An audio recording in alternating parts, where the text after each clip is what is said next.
Kyle Busch is in a contract year where Gibbs Racing could leave the team at the end of 2025, and NASCAR 2011 and former motorsports meet in court, and they get called a cartel. What's going on, guys? It's Daniel, and welcome back to our video. We got some NASCAR and other motorsports stories discussed here today on the channel. Let's go ahead and just some straight notes really quickly. We're first going to take a look at a couple paint schemes that have been revealed over the course of the last couple days. Let's go ahead and just jump straight into them. The first paint schemes we're taking a look at are Carson Quaffle and Connor Zilich's 2025 First Bank of Alabama schemes that we'll see at the Talladega races this year. These schemes are very similar to the 2024 schemes. Carson Quaffle will have the car, I believe, at the spring race, while Connor Zilich will have it at the October race. The schemes looks alright. Looking forward to seeing him on the racetrack this year. The next paint scheme we're taking a look at is Noah Gragson's 2025 Miller Tech scheme that we'll see in 3 races in 2025, including at Dover. I absolutely love this paint scheme. Farmer Motorsports absolutely knocked this one out of the park. They absolutely nailed it. It looks amazing. I like the purple. I like the lightning rod on it. It looks great. Looking forward to seeing on the racetrack this year. And the final paint schemes we're taking a look at are Ryan Preece's, Brad Keselowski, and Chris Buescher's 2025 Fastenal schemes that we'll see on the track throughout this year. I gotta say, all 3 look better than the 2024 schemes. I think Brad's bodyguard scheme looks a lot better than it did in 2024. Buescher's look very simple and clean, and same with Ryan Preece's. I think they all look pretty solid. They do look pretty good. I'm definitely looking forward to seeing them on the racetrack in 2025. And now we're going to jump on to the next story of today's episode as we're talking about the Rockingham Truck Race as they have a title sponsor for the event. The title sponsor is going to be the Black's Tire 200. Black's Tire has had association with NASCAR for many, many years. They were with David Gillen's team for a very, very long time. Robbie Benton, of course, had used Black's Tire as a company, and now he's using it to sponsor the Rockingham Truck Race as it returns in 2025. I would have loved to see the North Carolina Education Lottery Tender come back for this one, but at the same token, same time, makes a lot of sense while they're using Black's Tire. Glad to see, though, on the other hand, that Black's Tire will be sticking around and working with them in 2025. And now we're going to jump on to the next story of today's episode as we're talking about TJ Majors. As it was announced earlier today that TJ Majors will be joining the Dale Jr. Dallin on Tuesdays in 2025. We talked about this on the channel, I believe, yesterday, but it was confirmed that TJ Majors and Brett Griffin will not be returning to Door Bumper Clear in 2025. So we were wondering, what was TJ Majors going to be doing this upcoming year with the Dirty Mo Media brand? Well, along with spotting for Brad Keselowski this upcoming season, he'll be working with Dale Jr. on the Dale Jr. download. And of course, TJ Majors was a spotter for Dale Jr. for many, many years, and now, of course, spotted for Joey Logano for a long time, and then worked to work with Brad Keselowski over the last 3 or 4 years. I think that TJ and Dale are going to have a really good connection working together. They've been on the show in the past. They've done a really great job when it comes to broadcasting, and I think overall it's pretty exciting to see, nonetheless, that they are going to be once again being on the show of Dale Jr. Download in 2025. Really exciting and really awesome stuff, and glad to see that this partnership will be coming into play for 2025. And now we're going to jump on to the next story of today's episode as we're talking about Jake Finch. As it was announced early this morning that Jake Finch will be returning to Venturini Motorsports in 2025, driving for the team for 6 races. I don't remember exactly what number they're going to be using. It might be the number 55. I'm not entirely sure, but it will include a race at Daytona International Speedway.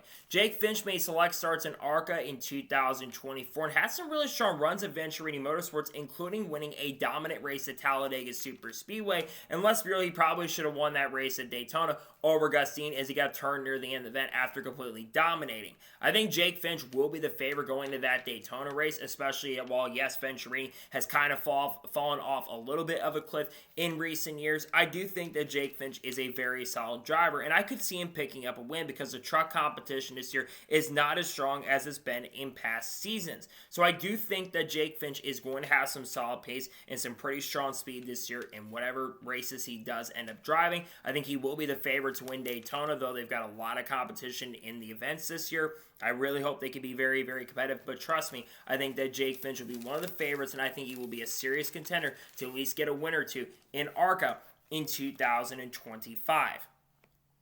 And now we're going ahead and jump on to the next story of today's episode as we're talking about Cadillac. Now, this is reported by Adam Stern earlier today, but he reports that among the names that have been mentioned as possibilities to join the Cadillac Formula One team in 2026, one name he has heard that could be seen is Sergio Perez, who could be seen as an ideal candidate, as a potential possible candidate to drive for the Cadillac team in 2026. We already know, of course, that he will not be returning to Red Bull for 2025 as he's being replaced by Liam Lawson, who comes from the Visa Cash App Racing Bulls organization, joining Red Bull in 2025. Now, interestingly enough, we know the Cadillac has not announced any of their drivers currently at the moment for 2026. There's been talk about Colton Herta being one of the drivers who could get behind the wheel of that seat this year. Here's my thoughts on this. As much as I think Sergio Perez is an okay driver, I really would not want to see a team started around him. If you're going for a driver who's going to really be able to build your program up, I would definitely be going with someone like Valtteri Bottas. Valtteri Bottas does not have a contract at all for 2025, and I think it makes a lot of sense, which his name continues to be brought up as a possible candidate for Cadillac as well. It would make the most sense to get him into the Cadillac car for 2026 and then get Colton Herta as the teammate. That would be the way I would go with it. Now, obviously, they can make whatever decisions they want to. If they want to go with someone else, that's their prerogative and that's their decision. But personally, I would go with Valtteri Bottas and Colton Herta as the two drivers who I personally think should be part of this team in 2026. But that is just my honest opinion on who I think should be in the car in 2026. And now we're going ahead and jump on to the next story of today's episode as we're talking about the ARCA test at Daytona. Now, by the time many of you are watching this, there is currently an ARCA test that is going down at Daytona International Speedway. And there is a ton of big name individuals that are going to be part of this ARCA test. There are going to be 77 cars that will be taking place at the ARCA test today and Friday, which of course is my birthday. There were two very interesting teams that I noticed that were around. One of them is Garrett Mitchell. Now, for those who do not know who Garrett Mitchell is known as Cletus McFarland on YouTube and also known for some of the big Le Molds events that he has put on over the last couple of years, where people like Greg Biffle have gotten involved, and he's been doing a lot of really good stuff around the communities as well. And he's going to have the opportunity to drive the 30M Brett Jones racing car during testing. So it's pretty incredible to see that Garrett Mitchell, aka Cletus McFarland, is going to be coming out and doing some racing in ARCA. I'd have to think down the road he is going to do some racing in ARCA. You just wouldn't be coming out to test unless you have plans down the road. The other team that intrigued me was Spire Motorsports. Spire Motorsports is fielding a car during this test, which would be the number 77 for Corey Day. I talked about this on the channel yesterday, but there's a lot of talk about a fourth truck for Spire Motorsports this upcoming season, a fourth part-time truck, and Corey Day is a name that I have heard that's looking to transition over to NASCAR full-time, and I think it's very likely, especially with the McAnally-Hillman program not being available for the upcoming season. I think Spire is a very likely option for them to go with in 2025. Nonetheless, by the time you're watching this, we'll probably have official confirmation on some of the names that will be part of Daytona. There's some other really big names that I saw. We'll talk about Helio, Castroneves here very, very shortly, but good to see some really cool names going to be part of the ARCA test taking place at Daytona later this afternoon. And now we're going ahead and jump on to the next story of today's episode as we're talking about Joe Gibbs Racing. As it was announced earlier today that Joe Gibbs Racing has announced their 2025 ARCA driver lineup. They will only run one car in 2025 except in one event where there'll be two Joe Gibbs Racing seats this upcoming season. There will be four drivers part of the program. Max Rees, Brent Cruz, William Sawalch, and Gio Ruggiero. Let's begin by talking about Max Rees. Max Rees will drive in pretty much every single race that basically isn't over a mile long or a road course. Max Rees, keep this in mind, will only be 15 years old in 2025. Now, he will go full-time in the ARCA East Series in the number 18 car. A little background on Max Rees as well. He is the son of the owner of Cookout, which, of course, is a big chain in the Southeast. So he's going to run a lot of races in this car, including full-time in the ARCA East Series this year. Let's move on to Brent Cruz. Brent Cruz will be doing the ARCA test coming up, and Brent Cruz, very talented driver. He is, of course, going to be driving part-time for Tricon Garage in the Craftsman Truck Series this year. I think you're running most of the events, I'm pretty sure, of all the drivers running. Brent Cruz, I think, honestly, could go out here and win some races in ARCA this year, kind of doing what Connor Zilisch did in 2024. William Swalch is probably going to run the least amount of races in this car. William will be full-time in Xfinity competition in 2025, so probably at the tracks where guys like Brent Cruz and Max Reeves cannot run, he'll be the driver in that car. And same thing goes for Gio Ruggiero as well. Gio Ruggiero will be part of this program. Gio, I think, is very talented. He had some really strong runs at ARCA, one of the only drivers that really could keep up with Connor Zilisch and, of course, William Swalch in 2024. And I think long-term he could be part of the Toyota's future, which I think would be really good to have someone like Gio be part of Toyota's long-term future. I think the lineup is very solid, all things considered, and I think they've got a pretty solid lineup for their ARCA team in 2025. And now we're going to head on to the next story of today's episode as we're talking about Chase Elliott. As it was announced earlier this evening that Chase Elliott will be running at Speedfest or Cordell Speedway next weekend on January 17th through the 18th. He'll drive the number 9 car. Now, obviously, Chase Elliott has ran Speedfest many, many times before. I think he ran it back in 2020, in 2021. He did not run it, I believe, in 22 or 23 because, of course, he was competing in the Chili Bowl Nationals. But Chase Elliott, we know, runs a lot of late model races on pavement, and he's going to run the Speedfest event once again at Cordell, which is kind of close to his hometown of Dawsonville, Georgia. I gotta say, Chase Elliott competing in this is really, really cool, and I like seeing Chase Elliott going out and doing different things, going out and trying to promote himself, going out and running a bunch of different races. That way is something that he needs to do as a driver. That's something that I genuinely feel like that Chase Elliott has kind of struggled with a little bit, is going out and promoting himself and promoting the sport in a big way. And while a lot of racing fans from there are probably not going to tune into NASCAR that aren't already fans, I love seeing Chase Elliott going out and doing different forms of racing. Trust me, we're going to talk about Chase Elliott here in just a short little bit, but I am very excited to see what Chase Elliott can do. I think he'll have a great chance and opportunity. I think he'll be super fast, super quick, and I think he'll have a great chance and a strong opportunity to definitely be very, very competitive with this team that he's driving for at Cordell Speedway later this year. And now we're going to head on to the next story of today's episode as we're talking about the IndyCar booth. Now, we talked about this on the channel over the course of the last couple days, but it was reported by Adam Stern a few nights ago that basically Will Buxton continues to be brought up as a potential play-by-play announcer for the team at IndyCar for Fox in 2025. And earlier tonight, Nathan Brown from the Indy Star reported on some very interesting names that could be part of the booth in 2025. It still sounds like Will Buxton is the current favorite to be the play-by-play announcer for Fox's coverage in 2025. And interestingly, Ryan Hunter-Reay, it sounds like maybe the lead pit road reporter when he is not competing next year. He'll be doing the Indy, of course, he'll be doing the Indy 500 with Dry Ware Racing this year. He sounds like it's going to be doing all the other races on pit road in 2025. It is mentioned that Kevin Lee is a little bit unknown at this point, what he's doing for 2025 as of now. I would think James Hinchcliffe is still a front runner to go into the booth next year.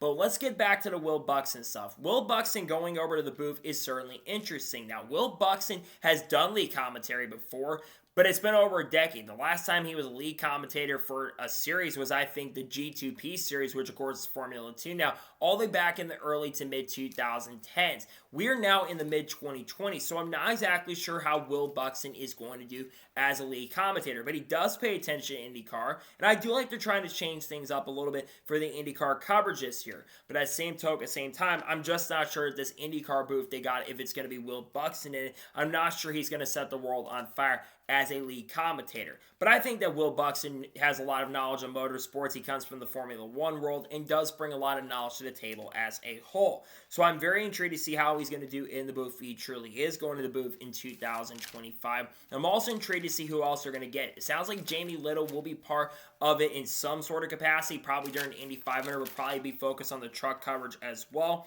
It's going to be interesting to see what they end up doing there in regards to that. But I hope Jamie Little can be there as a pit reporter. Do not put her in the booth as a lead commentator. We'll see who ends up truly being in the booth and all the other parts of the Fox IndyCar coverage, because we're only about 2 months away from the start of the season, and we need to start hearing on what some of those things are going to be happening for in 2025. And now we're going to jump on to the next story of today's episode as we're talking about the Haas Factory team. As it was announced earlier today, the Haas Factory team has officially announced their 2025 organizational lineup. Let's begin with the crew chiefs. We kind of talked about this on the channel at the end of last year. But Jason Trinchera will be the crew chief for Sam Mayer, who of course will drive the number 41 car for the Haas Factory team. Meanwhile, Jonathan Toney, who crew chief for Cole Custer in 2024, will be the crew chief for Sheldon Creed, as Sheldon Creed will drive the 00 car for the Haas Factory team. Moving on, Nick Sandler is going to be the competition director for the NASCAR Cup Series program, while Adam Graben, who I believe has been working with this team, same with Nick Sandler, he will be the competition director for the NASCAR Xfinity Series program in 2025. The main thing I want to focus on is the crew chiefs. Jonathan Toney working with Sheldon Creed. I'm very confident in this duo. Sheldon Creed and Jonathan Toney, I think, are going to do an exceptional job. Jonathan Toney, I think, is a really, really solid crew chief. He, of course, like I've already mentioned, won the championship with Cole Custer in 2023. And I realistically think that this pairing is going to be super, super competitive. Now, Jason Trinchera was with Spire Motorsports this past year. He crew chief for Chase Purdy, which we don't know what Chase Purdy currently is doing at the moment for 2025. Probably not racing in NASCAR at this point, if we're going to be honest. He's going to be working with Sam Mayer this year. Now, Jason Trinchera also worked with Cadillac Racing a couple years ago, and I believe was the crew chief, if I'm not mistaken, either for Daniel Hemrick or AJ Allmendinger. So he did have some decent success there. I think Trinchera, going back to Xfinity competition, where he's going to have some notes, albeit the Xfinity series is a little bit different than it was a few years ago, I think that Trinchera and Sam Mayer could have a lot of success. Overall, I think that the Haas Factory team is really building themselves up for a really, really strong season. I think that this team is looking really good. Some of the people they're bringing into the team make a ton of sense, and I really like the lineups they got for this upcoming year and this upcoming season.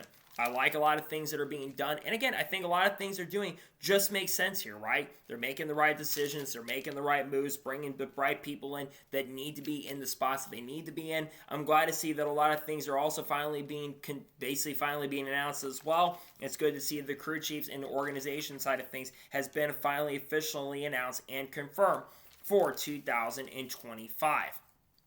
And now we're going to jump on to the next story of today's episode as we're talking about Danny Bohn. As Danny Bohn revealed on Facebook earlier this evening that he has had the opportunity and been given the opportunity to run the Clash at Bowman Gray this upcoming month. However, for him to get that chance and opportunity to run the NASCAR Cup race at Bowman Gray, he is going to need sponsorship and funding. Otherwise, this opportunity will not come through. This is certainly interesting. Now, Danny Bohn did make a return, I believe, to the NASCAR Craftsman Truck Series earlier this year at Talladega Superspeedway and has made a few starts from time to time in the last year or so. A lot of Danny Bohn's experience does come from the Modified Tour, and I think he's won some races in the Modified Tour over the years, if I'm not mistaken, and does have quite a bit of experience from Bowman Gray.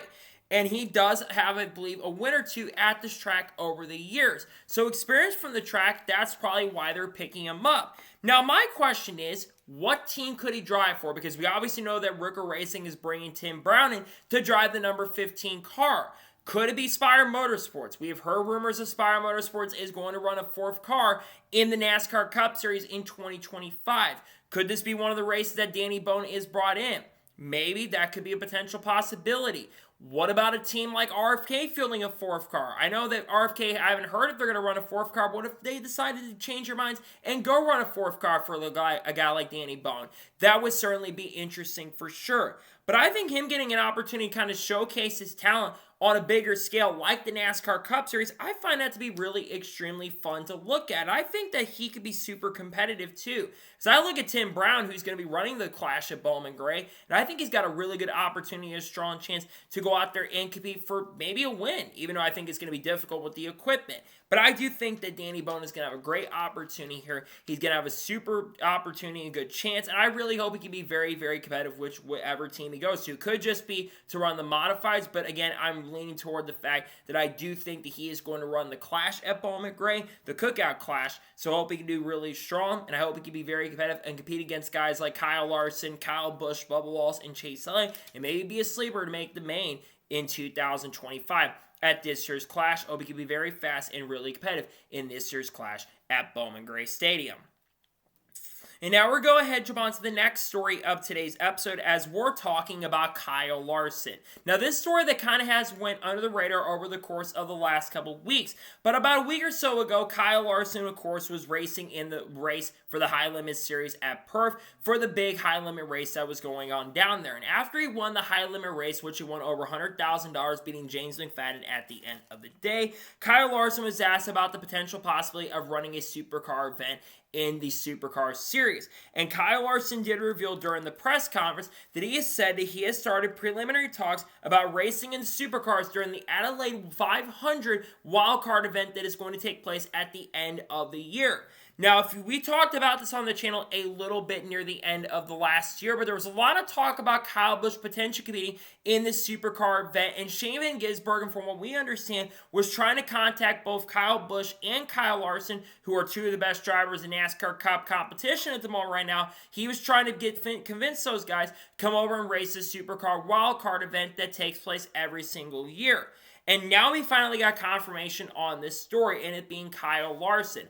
I've been wanting Kyle Larson to go out and try a supercar. We obviously know Kyle Larson has been expanding his horizons. He's won the Rolex 24 at Daytona back in 2015 at just the young age of 22 years old at that time. It was very, very competitive. He, of course, ran the Indy 500 in 2024, and while the finish wasn't great, he showed a lot of great pace and speed and got himself the Rookie of the Year honors, and he's one of the favorites already to win the 2025 Indy 500. I think there's a realistic chance he could do that this year. But I think running a supercar, which is very similar to the next-gen car, would make a lot of sense. And I think Kyle Larson could honestly win a supercar event. I think if he got into a really competitive team, regardless of what team he drives for, I would have to think it's AAA Engineering, because that was the team that Kyle Busch was talking to run the event in 2024 before that deal got dashed, unfortunately.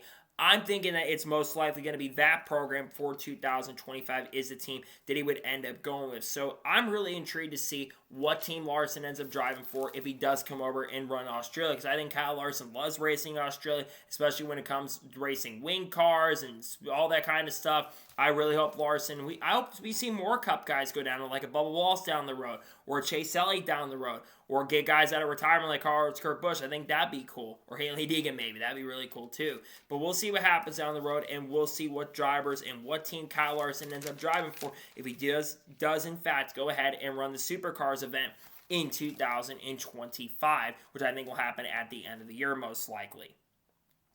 And now we're going ahead and jump on to the next story of today's episode as we're talking about Mahindra. Now, earlier today, Chase Briscoe did a Q&A on Reddit, and he revealed on the AMA that he says he is not expecting to get Mahindra as a sponsor for 2025, and Mahindra is not expected to follow him over to Joe Gibbs Racing in 2025. Now, obviously, there's been rumors and speculation. We already, of course, know that he'll be driving the number 19 car for Joe Gibbs Racing this year. We also know Bassler Shops will be sponsoring in the Daytona 500 and many other races throughout this year, but we weren't sure what other sponsors are going to be following Chase Briscoe over to the team in 2025, and now we know Mahindra, it sounds like, will not be falling over, which is unfortunate because Mahindra has been a loyal sponsor to Chase Briscoe since he joined up in the NASCAR Cup Series in 2022. We know originally they had to choose between Brad Keselowski and Chase Briscoe for the sponsorship in 2022. They, of course, went with Chase Briscoe, and he did win with that sponsorship at Phoenix in the early portion as a rookie. Now, the big question is that what other sponsors are going to be working with Briscoe?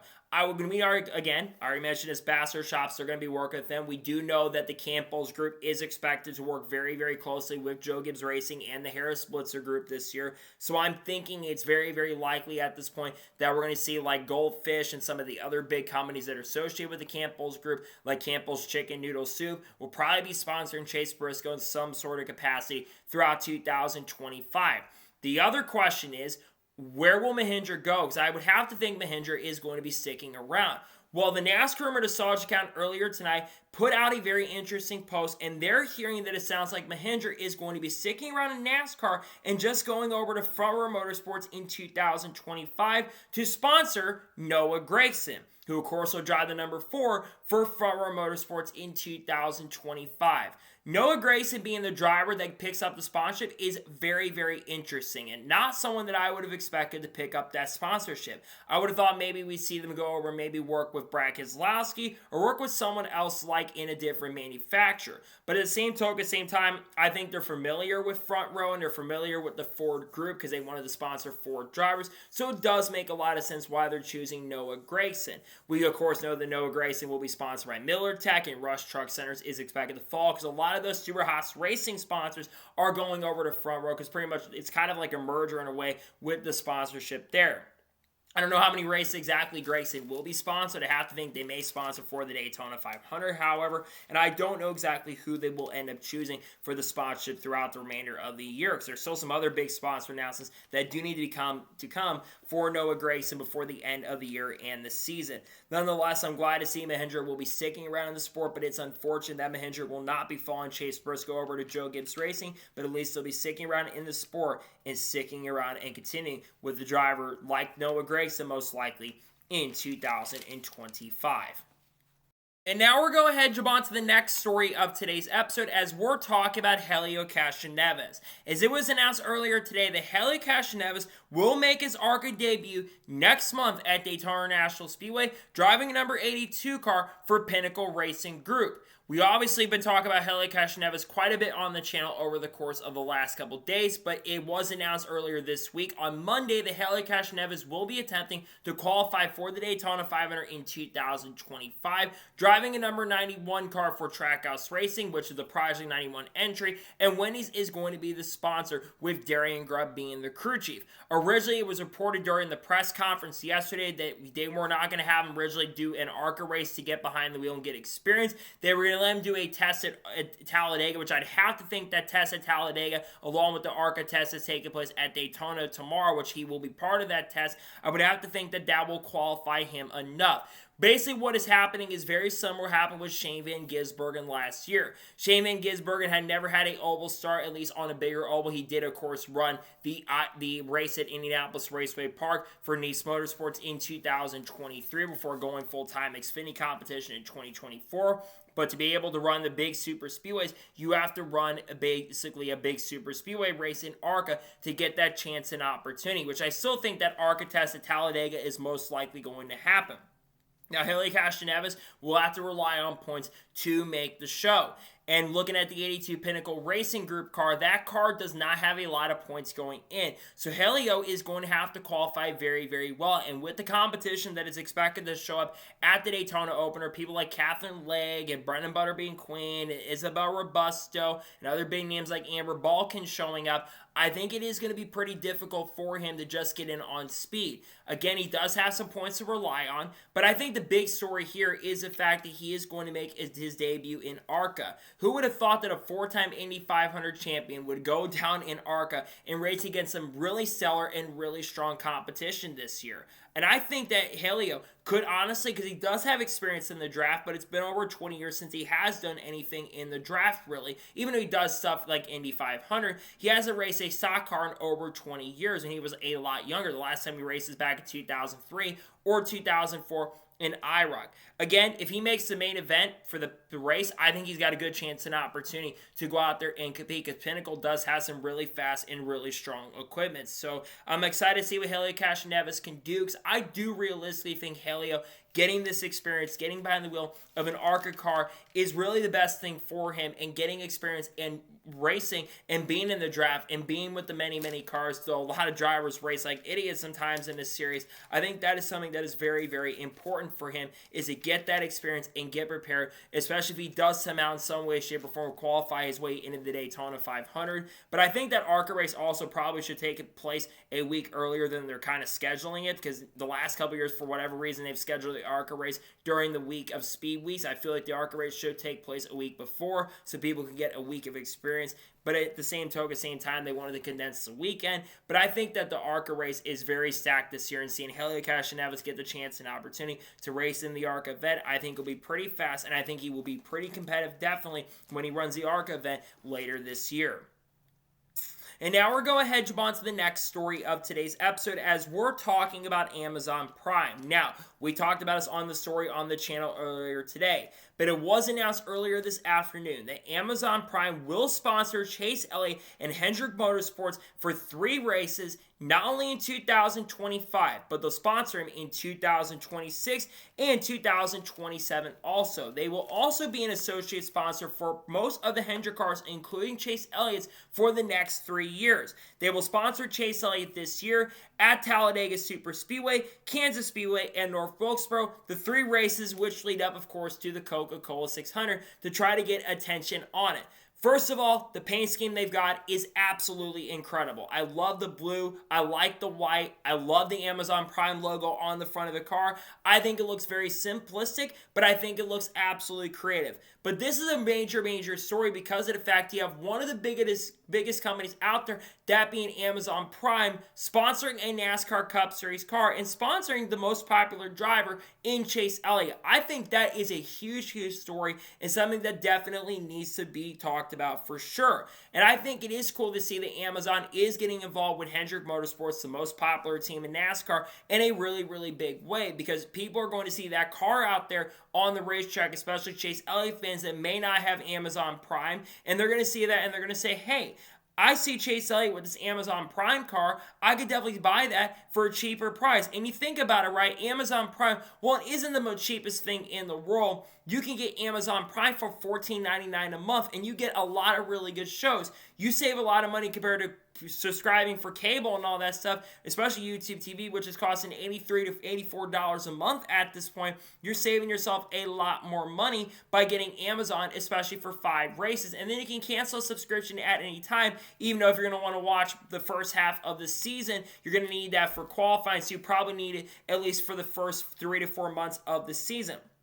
But again, going back to Amazon Prime, they're doing a lot of big things. You think about the broadcast booth they're going to have in 2025. They're going to have Dale Jr. They're going to have Adam Alexander, who is expected to be with the CW and Xfinity coverage as well. And they're also going to have Steve Letarte, which I think that booth is going to be really strong. And I think Dale Jr. getting back in the booth, I think, and bringing that energy, especially that the booth has kind of been missing with NBC in the last year or so, even though Lee Diffie kind of brought that back near the end of the year. I think the booth is in a much better position going into 2025. I think that Amazon also could get involved with more of the drivers than just Chase Elliott. And I think it also could be a substitution sponsorship too for Hooters. Hooters, we know, is no longer working with Hendrick Motorsports. So while they lost Hooters, which is one of the biggest chains, even though Hooters is struggling with money currently at the moment right now, I think picking up another pretty big sponsor like Amazon is huge. But going back to drivers, I love to see them get involved with. I like to see SVG get involved. I like to see Connor Zilch get involved with Amazon. Of course, Kyle Larson, Bubba Wallace down the road, Kyle Busch, other people in the sport, that are big in the sport. I'd love to see them get a little more coverage on that front as well. To me, I think it's a huge deal for NASCAR, a massive deal that Amazon is going to be working very, very close with Hendrick Motorsports and Chase Elliott throughout the year. I'm glad to see that Amazon is stepping up their game, and they'll be working with Hendrick and Chase Elliott throughout 2025. Really exciting and really great stuff overall, in my honest opinion. And now we're going ahead and jump on to the next story of today's episode as we're talking about Ware Racing. Now, I did not see a lot of people cover this story, but Jonathan Feld was the one who basically put the tweet out. And Jonathan Feld from the Racing Experts, basically, I think it was him or a couple other people that asked questions about Ware Racing's NASCAR Cup Series lineup for 2025. Ware Racing is expected to have 2 cars for majority of the season, 1 full-time entry that is chartered, and the number 15 car, which will not be full-time, will probably run a majority of the season in 2025. Rick Ware, speaking to the media on the Tim Brown stuff, he says he has no updates on what the lineup is going to look like for 2025. Currently, at the moment, it comes down to 2 drivers who could be behind the wheel of the number 51 car this upcoming season. That, of course, is Corey LaJoie, who drove the end of the year in 2024 after he was let go from Spire Motorsports. And there was a trade where Justin Elliott went over to the 7 car. He'll work with Ronnie Childers this year. Well, of course, Corey LaJoie went over to Rick Ware, and Corey had some really strong performances. And we all had kind of thought that Corey LaJoie was going to be the front-running and lead candidate to get behind the wheel of the number 51 car. However, in the last week or so, when it was officially confirmed that Zane Smith would be joining Front Row Motorsports in 2025, Cody Ware has been named as the lead candidate for the number 51 car in 2025. Now, in regards to the number 15 car, I think they're going to have a rotation amount of seats for the team. I'd have to think people like Sheldon Creed, Sam Mayer, who are part of the RFK racing stable in a sense now, with Haas Factory being really close to RFK. I would also think that other names like a Kaz Grala could be a candidate, and maybe even Corey LaJoie could be a candidate for the number 15, but I'm not leaning toward that at this point. I also think there's some other names that might surprise some people who could get a chance and opportunity to drive this seat in 2025. As for the number 51 car, when I talk about who I think should be in the car, I'm going to be real and honest. I would rather see Corey LaJoie be in that car over Cody Ware. Is Corey LaJoie one of the best drivers in NASCAR Cup competition? No, absolutely not. And I don't think Corey LaJoie should be in a top-tier seat based on how bad he performed in 2024. He had a terrible season overall with Spire and did not run very, very good. And he just never really took a lot of responsibility throughout the year and the season. But Corey LaJoie is a way better driver than Cody Ware. Now, yes, Cody Ware, to be fair and to his credit, did have a solid end 2024. And he ran 5 or 6 races and a 19th place average finish. But he had a smaller sample size compared to Corey LaJoie. And I think that Corey LaJoie is someone that can really build your program around and can run a lot better. I get that Cody Ware is a son of Rick, and if Rick wants to choose Cody, more power to him, I completely understand. But I feel like that Rick Ware would be taking major steps backwards. I don't really think Cody Ware is that great of a driver, and I think that Corey LaJoie is a better driver overall than Cody Ware, personally. That's how I feel. And it's a shame that with Corey LaJoie, too, if he doesn't end up in the seat, which sounds very unlikely at this point, I think Corey LaJoie's career is unfortunately at a pretty massive and major crossroads at this point. I don't know what Corey LaJoie does do if he isn't in this 51 car next year, because most of the big Cup seats are announced at this point, and a lot of the good Xfinity and truck rides have clearly dried up and quickly dried up throughout the year. I think he's at a crossroads at this point for his career, which is a shame, but at the same time, I understand if he wants to go full media. If he wants to go to the media route, no one's going to blame him for that. For me, though, like I said, I feel like that Corey LaJoie should have gotten a seat over Cody Ware this year, but I think, again, it will all come down to sponsorship and funding, and we all have to remember, like I said, Cody Ware is a son of Rick. He's going to get help from his dad in a pretty big way, and I hope that he can run better, right? I hope he can do a little bit better if he truly is in this seat, but realistically, I think that Cody Ware, and this no offense to Cody and no disrespect to Rick Ware, this is going to be the worst forming full-time entry in 2025. I just don't see this car really forming very strong, and I think there will be some pretty big struggles from Cody Ware this year. Again, it would have made a lot more sense to put Corey LaJoie behind the wheel of the C, but it all comes down to decisions being made by the team, and if Rick wants to go ahead and go with Cody, so be it. I just do think, though, that Rick Ware is going to struggle a little bit, definitely, in 2025 by not going with Corey LaJoie. I think they'll struggle a little bit more, in my honest opinion, because they decided to not go with Corey and to go with Cody Ware for this season. And now we're going ahead and jump on to the first of 2 major stories in today's episode, as we're talking about the 23XI in Front Row versus NASCAR lawsuit. Now, earlier today, both 23XI Front Row and NASCAR all met in a courtroom, basically with a lot of pending motions going on. Today was the motion for NASCAR and basically the decision on whether their case will be dismissed. Now, Judge Kenneth Bell will not make a decision today. He could make a decision actually at some point today, but he was not expected to make a decision by the time I'm recording this episode. Now, obviously, they met in court, and there was a lot of blows and very interesting comments that came from this, including a potential timetable on the thing when it comes to the court case, including when the court case and court date for the official lawsuit, if it gets to that point, is expected to take place. Now, NASCAR, they obviously want the case dismissed. That's basically what they're arguing, is they don't really think that this case should continue on. And this is before, of course, they lost their appeal at the time. We're still waiting on the decision on the appeal, which could be coming any day now at this point. But I think it's going to be a little bit before that decision goes through, even though we're only about a month away from the season. The Clash is literally less than a month from now. In fact, I think it's like 23 or 24 days away. So they need to figure out and make a decision in regards to that when it comes to appeal. I'm leaning toward NASCAR losing that appeal, unfortunately, because I don't think their arguments are officially going to hold up in court. But continuing on, there were some other comments that were brought up, and one of them was participation in the NASCAR Cup Series. Now, the judge and basically some of the attorneys associated with NASCAR and the attorneys that, of course, associated with the teams basically argued their cases. When it comes to participation, quintessentially NASCAR kind of boiled it down by basically saying that the charters are not going to guarantee, or basically we want you to post a bond, and basically we will let you participate in the NASCAR Cup Series. But then the judge went up against NASCAR a little bit and kind of called them out just a little bit, and quintessentially said that those charters are not going to guarantee they make every single race, which is why they need to sign the charter agreement. Now, NASCAR did post their bond thing during this as well and how much they want to make. I think it was like $20 million from what Matt Weaver put out in the article, which the article is really good if you haven't checked it out at this point. But I think he brought that up in the article as well when it comes to participation in the NASCAR Cup Series.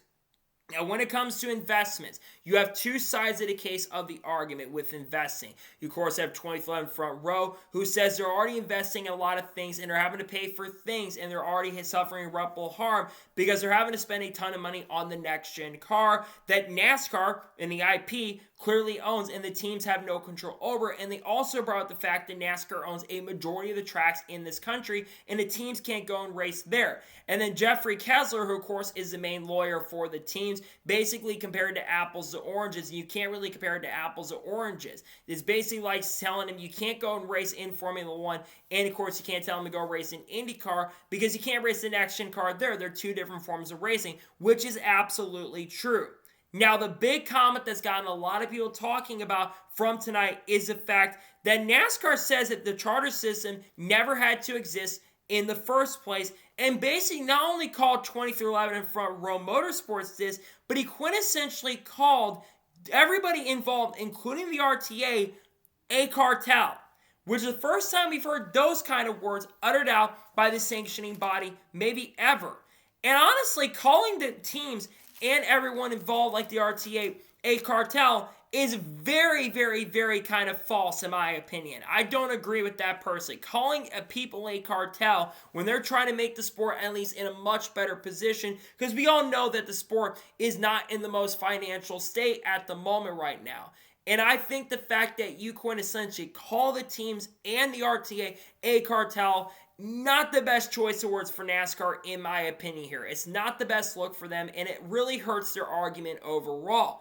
Now, obviously, let's get to the timetable a little bit if this continues. Obviously, January 8th was that. There is some sort of deadline that is due on my birthday, which is this Friday. I think it's like a Chapter 26 or Rule 26 hearing, I'm pretty sure. Discovery is due, I believe, on June 17th or July 17th of this year or going into September. And then the court date will basically, regardless of what happens, the court date will take place on December 1st of 2025. But getting back to those cartel comments, I feel like that's kind of funny considering the fact that NASCAR has probably themselves acted like a cartel many, many times before throughout history when it comes to when teams are trying to stand up to NASCAR back in the 1960s and 70s, and the way they've run the sport by buying things up and buying things across the basically the motorsports world and basically in the country as well, what they've bought up and taking over complete control of the TV and how everything works there, kind of like simplifying it but also taking a lot of control over it. I find those comments very, very funny considering NASCAR's history and reputation on that front. We all know that NASCAR does not want to go and open their books because what would happen is if NASCAR opened their books, there would be a lot of things discovered, and I think we're going to get to that point where discovery is going to come into play. Now, could we see them reach a settlement? I think anything is possible, but as of right now, and January 8th at the time I'm recording this, probably not right now. I just think it's going to be much more difficult for them for things settled. At this point, it's kind of difficult to say who truly is going to win the lawsuit, but I'm leaning toward the teams winning the lawsuit right now. 2011 Front Row do present a very strong case, and a lot of things they presented have looked really, really good. And it seems like Judge Kenneth Bell, well, he isn't like saying he's fully sided with the teams. It seems like he's more sided with the teams than the old Judge Frank Whitney was, because Frank Whitney had a little bit of association with NASCAR back in the day. So we'll have to wait and see what happens in regards to the remainder of the lawsuit. I just found those cartel comments to be a little bit, that caught me off guard a little bit, and I was a little bit surprised, and I never thought that we would see NASCAR call the teams a cartel. very interesting. I would have to wonder if other teams, basically other teams that aren't in the lawsuit, could join. There's been talk about other teams like RCR maybe joining the lawsuit. So we'll see if other teams decide to go ahead and join the lawsuit down the road, in my honest opinion. And now we're going ahead and jump on to the final major story of today's episode as we're talking about Kyle Busch. Now, earlier today, Bob Pockrass released a very interesting article in regards to 5 big stories to watch out for in 2025. One of those is around Denny Hamlin and Chris Gabehart and them no longer working together, Shane Van Gisbergen being full-time in the NASCAR Cup Series, and of course the lawsuit which we talked about a minute ago. But the number one thing that Bob Pockrass brought up was surrounding Kyle Busch in his free agency talk for 2026. Kyle Busch, as noted by Bob Pockrass, is going to be the number 1 free agent in the NASCAR Cup Series in 2025, meaning that he could be a free agent at this year and looking for a new seat in the upcoming year and season. There was a lot of talk in the summer of 2024, especially around the time we got to Iowa Speedway, though Kyle Busch did confirm he'd be back with the RCR for 2025. He did reveal that he had talked to some teams outside of the team like RCR, saying if Joe Gibbs Racing or Hendrick Motorsports ever wanted to bring him back, they would absolutely be welcome, and he would love to go back to those teams in the future if things didn't turn around at Richard Childress Racing. It is no secret that Richard Childress Racing has really struggled in the last year or so. In 2023, when Kyle Busch joined the program, they had a really strong start to 2023. Kyle Busch won 3 of the first 14 events of the season, including at Worldwide Technology Raceway and at Auto Club Speedway that year. But the second half of the year, they started declining in performance, and they just didn't perform very good after that Atlanta race. And then 2024 was a complete disaster for Richard Childress Racing. Austin Dillon got a win, but it was a super controversial win. The team got involved in a lot of penalties. The team got involved in some fights as well throughout the year. It was just overall a disastrous season. And that's why this free agency stuff is starting to come into effect. There are some rides, though, if Kyle Busch, let's say, if RCR struggles. Let's say, hypothetically, RCR, they end up finding their groove and start getting better in 2025 with some of the competition hires they hired. Then I could see Kyle Busch sticking around with RCR down the road. However, I really am not confident about Kyle Busch and this team getting better in 2026. So let's begin by talking about some teams that could be potential candidacy possibilities for Kyle Busch in 2026. Let's start with Spire Motorsports, and there's 2 possibilities here. There are 3 Spire cars that could be available at the end of 2025, but I think it's going to be difficult for these cars also to be available. But let's say Kyle Busch decides to retire from full-time Cup racing. Kyle Busch has always stated they would like to win a Truck Series championship and be the first driver to win championships in all 3 series. Greg Biffle came very close to doing that, by the way, in the NASCAR Xfinity Truck Series. He won championships there. Could have won a Cup championship in 2005 and came close to doing it many, many times, winning Cup championships. I think him going down to Spire and Trucks would make a lot of sense, plus it bring a lot of veteran presence, and I think that'd be a good team to go to. Let's move on to talk about 2311 Racing. This is another team that I would throw out as a potential possibility, but I think it's very, very difficult for this one to happen this upcoming year. I think because Riley Herbst is under multi-year contract, Bubba Wallace is signed through 26, and Tyler Reddick has a long-term contract with 2311. I think this team, while it'd be cool to see him work with his brother Kurt again like he did in the early 2010s, I think it's going to be tough for that to happen at this point. Let's move on to Front Row. Front Row, I don't think it's going to be a possibility. All 3 drivers are signed to multi-year contracts with Front Row, so I think that's off the table. One team I'll throw out there is RFK Racing. I think RFK Racing is a very, very likely possibility if Ryan Preece struggles this year. Yes, Ryan Preece is a big reason why Kroger's over at the RFK group in the first place. But I do think that it's one team to watch out for, especially if Brad decides to all of a sudden retire. But I think the 2 teams everyone will be talking about is Hendrick and Joe Gibbs Racing. Hendrick, we all talk about the Alex Bowman contract fiasco. Seems like every year there's some Alex Bowman rumor that comes up about Alex Bowman potentially losing his seat at Hendrick Motorsports. Personally, Alex Bowman's done good enough to stick around. Now, William Byron is technically a free agent at the end of 2025, but I do expect that William Byron, along with Alex Bowman, may end up signing contract extensions. One team that I think you have to watch out for is Joe Gibbs Racing, however. I think Joe Gibbs Racing is a very likely possibility. I've been predicting this, but I think Denny Hamlin may retire from full-time NASCAR Cup Series racing at the end of 2025 because I think he's going to struggle quite a bit. Plus, he'll be the oldest full-time NASCAR Cup Series driver this upcoming year. I think Hamlin will retire full-time racing, take the 11 with him potentially, and go over to 2311 and run a part-time fourth car. But I do think there's also a chance Hamlin sticks around. So what about some other options? What about a team like Cadillac Racing? Cadillac Racing, they're a team that I think really needs some veteran guidance over there. While AJ Allmendinger is a really, really talented driver, there's no denying that. AJ Allmendinger is going to be a lot older at this point. AJ is around the age of 43 or 44 years old coming into the 2026 year. So AJ is starting to get a little bit older. And I don't think that Ty Dillon is really cut out to be with Cadillac. I think Kyle Busch would really be able to elevate that program if he went to Cadillac Racing. In some crazy way, shape, or form, we see a team like Junior Motorsports maybe move up. That could be a team I watch out for because Dale Jr. and Kyle Busch, I think, are friends off the track, I think, or something like that. So that'd be really cool, too. Again, it will all come down to what happens at Rich Choice Racing this year. That is going to be the big key thing at this point. If RCR performs very, very well this year, Kyle Busch sticks around with RCR and signs a multi-year extension. But I'm not super confident in that. And I think that's why the free agency talk about Kyle Busch is going to start picking up in 2025. And I think it's going to be a very fun and really cool story to follow, along with the lawsuit talk and the other talking points they'll be talking about throughout the 2025 season. When it comes to free agency, Kyle Busch will definitely be a big name to watch out for, as I think that, like I said, Kyle Busch is going to be a big story to keep your eyes out on. And I think that Kyle Busch definitely there will be a good chance for him to be a free agent with this team at the end of 2025. And I think there's a chance he won't be back with the team in 2026 as well.